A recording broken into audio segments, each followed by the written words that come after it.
Region 2, muling kinilala matapos po na bumida ang mga young educators bilang top-notchers sa LET 2026. Katropa natin sa balita, JP Saking, XFM Tugigaraw.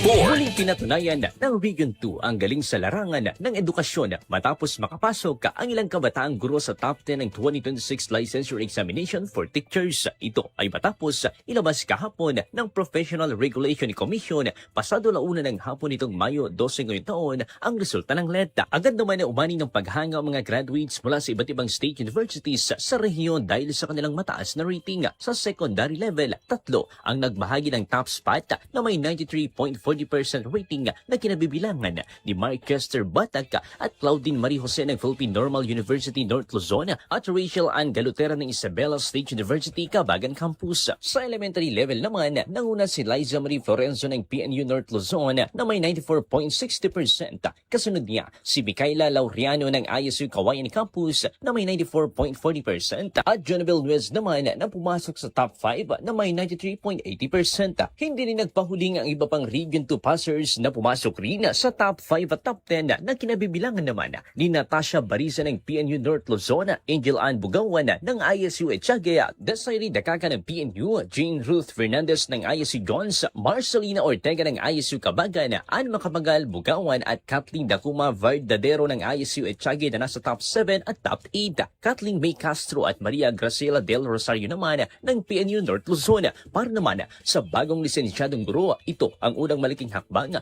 patungo sa kanilang pangarap na pagturo at makahubog ng susunod na henerasyon. Ang taking ceremony naman ay anunsyo sa mga susunod na araw bilang opisyal ng pagsisimula nila sa propesyon. Mensahe naman ito ng dedikasyon at sipag ng kabatang educators ng Region 2. Patunay naman ang rehiyon ay patuloy na nagsisilbing pugad ng mga dekalibreng guro sa bansa. Mula dito sa Region 2 Regional Center Tuguegarao City, mula sa himpilan ng 95.7 XFM Tuguegarao at para sa nagkakaisang Pilipino sa Pilipinas at sa buong mundo, ito si katropang JP Saking, XFM News.